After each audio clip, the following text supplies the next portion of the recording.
Ver se a gente conseguiu restabelecer a conexão com a Larissa Bombardi, Nilton Tato, Marilu Cabanhas. Olá, Glauco. Vou começar tudo de novo, porque já me falaram que estava com eco e eu não estava percebendo aqui, mas vamos lá. A professora e pesquisadora do Departamento de Geografia da USP e autora do Atlas Geografia do Uso de Agrotóxicos no Brasil e Conexões com a União Europeia, e nossa colunista Larissa Mies Bombardi, apresentou ontem no Parlamento Europeu sua nova pesquisa, o Atlas Geografia das Assimetrias, o Círculo do Veneno e Colonialismo Molecular nas Relações Comerciais entre Mercosul e União Europeia. O deputado federal Nilton Tato, do PT de São Paulo, coordenador da Frente Parlamentar de Apoio aos Objetivos do Desenvolvimento Sustentável ODS, esteve presente a essa sessão virtual. E os dois estão aqui para conversar conosco. Olá, Larissa. Olá, Nilton. Bom dia, sejam bem-vindos. Olá, Marilu. Bom dia. Obrigada. Bom dia para os ouvintes. Bom dia, Marilu. Bom dia, Larissa. Bom dia aos ouvintes da Rádio Brasil Atual. Prazer estar aqui. Bom, vamos lá, Larissa. O seu novo Atlas é apresentado quando se discute o tratado comercial entre Mercosul e União Europeia, onde os países sul-americanos exportam commodities e os europeus vendem produtos de alto valor agregado. O seu novo Atlas fala justamente do aprofundamento das assimetrias, entre os países desses dois blocos. O parlamentar alemão Helmut Scholz se expressou da seguinte forma sobre as grandes empresas que vendem agrotóxicos para os países do Mercosul. É lucro para poucos e prejuízo para muitos, e que essas substâncias proibidas na União Europeia deviam ser banidas e essas exportações deveriam ser interrompidas. Disse ainda que resíduos desses pesticidas chegam às mesas europeias e chinesas. A pressão é grande no Parlamento Europeu contra esse tipo de comercialização. Bom, a gente acompanhou toda essa sessão virtual e eu queria que você falasse um pouco, Larissa, sobre esse seu novo estudo. Você já deu em primeira mão na semana passada aqui para a gente, com exclusividade, e queria que você relembrasse esse estudo que você apresentou no Parlamento Europeu e também a repercussão entre os parlamentares aí da Europa. O estudo, como o tema diz, o título diz, chama Geografia das Assimetrias, é um atlas, é um conjunto cartográfico grande de cerca de 130 imagens entre mapas, gráficos e infográficos, mostrando as trocas econômicas entre os dois blocos, mas também mostrando o que tem por trás dessas trocas econômicas. Ontem eu comecei mostrando um mapa, com os fluxos comerciais de um bloco para o outro, e em termos monetários, as trocas elas são mais ou menos parecidas, embora a União Europeia exporte para o Brasil, para o Mercosul, mais do que importa, mas no geral os números não são tão diferentes. Então isso pode fazer crer que há uma certa horizontalidade na relação. E a ideia, o título, Geografia das Assimetrias, é justamente desvendar essa aparente horizontalidade. Não há isso, O que há uma profunda assimetria entre esses dois blocos, e quando a gente vai olhar a pauta de exportação de um para outro, tem lá um quadro, os 12 principais produtos exportados pelo Mercosul para a União Europeia e o contrário, os 12 principais produtos exportados pela União Europeia para o Mercosul, e fica muito evidente que nós estamos exportando commodities, agrícolas ou minerárias. Então é isso, basicamente, os 12 principais produtos exportados pelo Mercosul, é disso que se trata: soja, carne, café, milho, açúcar e os minérios, E o contrário, quando a gente olha para as exportações da União Europeia para o Mercosul, são produtos com um altíssimo valor agregado, com alta tecnologia, então produtos ópticos, maquinários, produtos farmacêuticos da indústria farmacêutica, produtos químicos, dentre os quais também os agrotóxicos. Então, o acordo, da maneira como ele está proposto, ele visa incentivar a exportação de produtos agrícolas do Mercosul para a União Europeia e também o contrário, incentivar a exportação dos produtos com alta tecnologia industrializados da União Europeia para o Mercosul. Então, na verdade, se o acordo vier a ser selado, eu acho, já respondendo um pouco essa pergunta da repercussão, acho difícil que seja, ele aprofundaria ainda mais essa enorme desigualdade, né, entre esses dois blocos, porque você incentivar, né, você dar subsídios fiscais para exportar aquilo que a gente já exporta, né, significa ampliar ainda mais esse mercado e ampliar os impactos que a gente tem. Então, no mapa, né, nos mapas, a gente também mostra os impactos, não só no Brasil, mas nos outros países do Mercosul. Tem um mapa muito interessante que mostra a área plantada com soja no Mercosul e a sua comparação com o território de alguns países. Eu já tinha feito isso para o Brasil, mas agora para o Mercosul. Então, a gente tem uma França só em soja nos países do Mercosul. E é um escândalo do ponto de vista ambiental, do ponto de vista dos direitos humanos, por tudo o que isso implica, né? Impactos também em função do uso de agrotóxicos, impactos na saúde humana e no meio ambiente. Então, isso é muito grave, é gravíssimo. Eu acho que, olha, eu já falei o nome dos rapazes que compõem o grupo, né, que fez cartografia, mas eu vou agradecê-los de novo e vou mencioná-los um a um, porque acho que é importante. O Pablo Nepomuceno, o Eduardo Dutenkerfer, o Valdeir Cavalcante e o Paulo Moraes. Enfim, eles fizeram um trabalho muito primoroso, muito primoroso.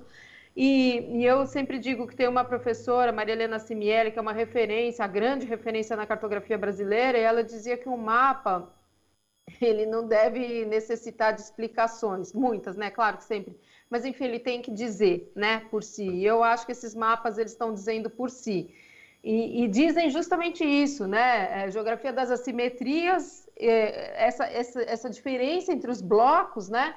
Colonialismo molecular. Então, por que colonialismo molecular? Porque a gente está perpetuando uma lógica colonial nesse modelo, nessa relação, né? Esse lugar que o Brasil tem se colocado na economia mundo, na economia mundializada, é um lugar extremamente subalterno. E não é só subalterno do ponto de vista econômico, é uma opção que nos subalterniza a nós todos nos nossos corpos. Então, essa reportagem que estava passando agora, anteriormente, da população que acabou de ser pulverizada com agrotóxico em Goiás, é disso que a gente está falando. Então, se antes a gente tinha, nesse processo todo colonial histórico da América Latina, as ameaças físicas à vida, agora a gente tem uma ameaça química à vida. Então, por isso a expressão colonialismo molecular. E, finalmente, círculo de envenenamento, porque, de alguma forma, isso volta. E daí o último mapa, a cereja do bolo, eu penso, né, para revelar o escândalo que é isso, são os produtos exportados pelo Mercosul, que tem como destino o mercado da União Europeia, em que foram encontrados resíduos de agrotóxicos ou proibidos lá, ou acima do limite que é permitido lá. Então, círculo de envenenamento por isso, porque a produção dessas substâncias, a tecnologia, as empresas sede, elas estão na União Europeia, vende para o Mercosul substâncias que eles não toleram no seu próprio território, que é uma indecência, né? é imoral, é tudo junto. E depois isso, de alguma forma, volta para o mercado europeu, na medida em que eles não são autossuficientes em alimentos, muito longe disso, eles importam os alimentos. Então, é isso, eu acho que teve uma repercussão muito positiva, mobilizou os parlamentares e, enfim, teve uma repercussão também na imprensa, na União Europeia. Eu acho que não tenho dúvidas de que vai ser um documento para fortalecer os debates, para enriquecer os debates sobre os possíveis desdobramentos do acordo. Exatamente como você disse, né? Parece que nós aqui na América Latina, enfim, na América do Sul, os países que compõem o Mercosul e as nossas populações, somos sub-humanos, né? Como você colocou ali, né? E agora eu vou passar para o Tato, Larissa. Tato, durante a sessão no Parlamento Europeu, você disse que a assinatura desse acordo Mercosul-União Europeia vai provocar ainda mais desmatamento e mais matança, Nilton. Sim, sem dúvida nenhuma. Mas primeiro preciso fazer aqui publicamente, da mesma forma como fiz ontem lá nesse evento no Parlamento Europeu, um agradecimento quanto cidadão, quanto deputado, mas principalmente como cidadão brasileiro, a essas pesquisas que a Larissa Bombardi já vem fazendo há um bom tempo. E é fantástico esse trabalho agora, fazendo não só o Brasil, né? Os trabalhos anteriores falava a geografia, né, dos agrotóxicos aqui no Brasil, e que foi muito importante para poder qualificar o debate sobre o modelo da agricultura, sobre os impactos, né, que os agrotóxicos têm na vida da gente, né, por causa das doenças que são causadas pelo uso do veneno que está lá no alimento que a gente come no dia a dia, os impactos que tem para a água, né? Hoje, 1/4 da água que chega na torneira das pessoas no Brasil inteiro tem resíduos de agrotóxico, que é esse veneno que vai lá para a agricultura, além, evidentemente, da matança dos animais, contaminação do solo, enfim, o impacto ambiental, o impacto para a saúde, e para a saúde o impacto para o orçamento público, porque, Larissa, inclusive, é um desafio que está colocado, né? Uma hora a gente precisa também ter um dado, né? Na verdade, de quanto que o Brasil gasta, né? Quanto que o SUS, Sistema Único de Saúde, gasta para curar as doenças causadas pelo alimento que nós comemos, pelo veneno que está no alimento que a gente come. Sim. Então, esse trabalho que a Larissa vem desenvolvendo e agora fazendo o estudo do Mercosul, coloca claramente o desafio que está colocado para a gente, né? O quanto que a gente precisa trabalhar, né, com a população e também nas políticas públicas para mudar esse modelo de agricultura, tá? Tirar os incentivos fiscais, quer dizer, dinheiro dos impostos do povo brasileiro, que vai, né, só para vocês terem uma ideia, neste ano no orçamento da União, são 20 bilhões de reais que vão só para a cadeia dos agrotóxicos, para quem produz e distribui veneno para que utiliza na agricultura.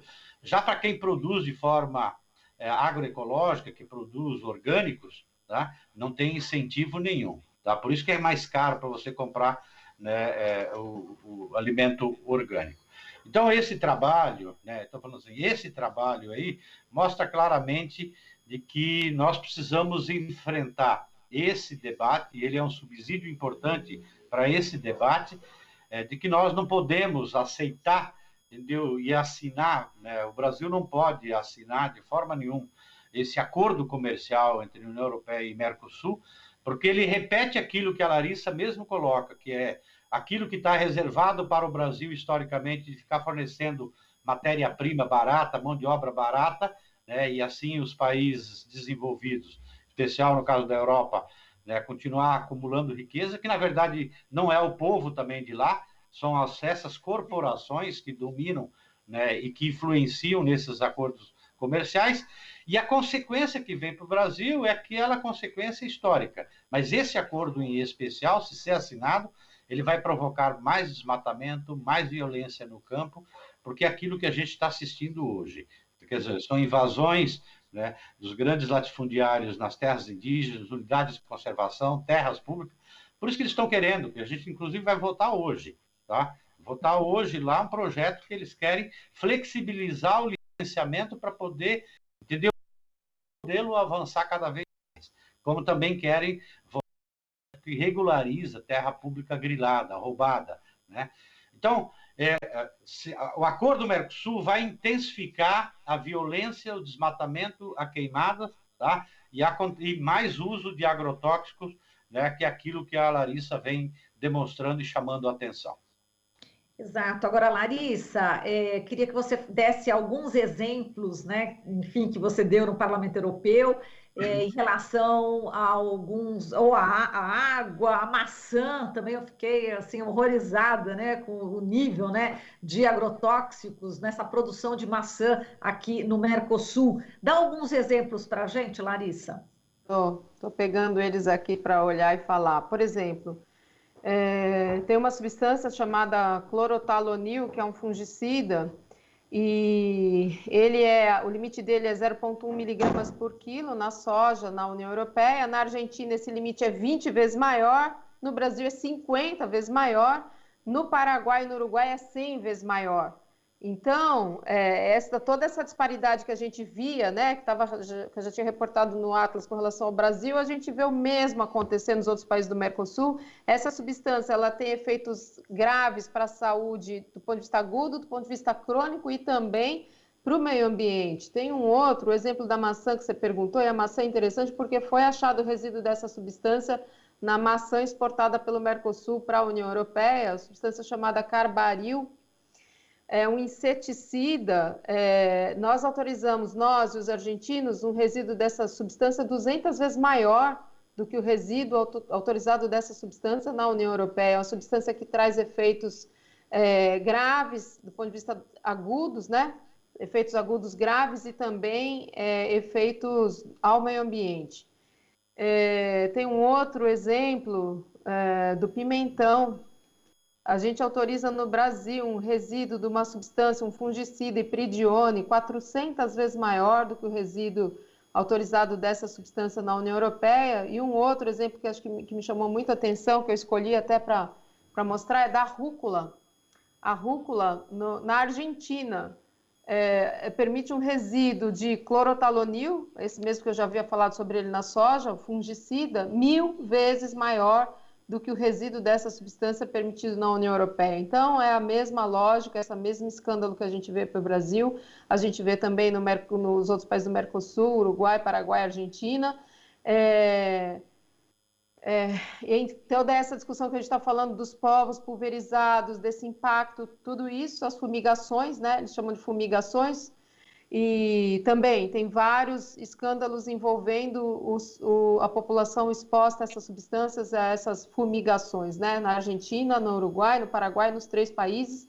Queria falar uma coisa que eu acho que é importante, que eu falei ontem muito rapidamente, mas que faz mais sentido para nós, que é a importância dos dados do SUS e do Censo Agropecuário do IBGE, do censo do IBGE e dos dados do SUS. Então, eu consigo mapear o Brasil porque eu tenho dados e não tem a mesma metodologia e o mesmo banco de dados para os outros países do Mercosul. Então, o fato da gente ter um sistema único de saúde em que os dados são sistematicamente reportados é muito importante, é fundamental. Não fosse isso, não teria como a gente saber tal área é uma área de população exposta, ou tem acontecido isso, diminuiu o número de crianças, na verdade aumentou, né? O número de bebês só aumentou. Na verdade, deixa eu já falar isso, uma coisa que já ficou clara nesses primeiros mapas desse Atlas em relação ao anterior, só aumentou, seja o número de pessoas intoxicadas com agrotóxicos, número de mortes por agrotóxicos, que antes sempre estava na minha fala, a cada 2 dias e meio uma pessoa morre, não. A cada 2 dias uma pessoa morre intoxicada com agrotóxico. O número médio de bebês,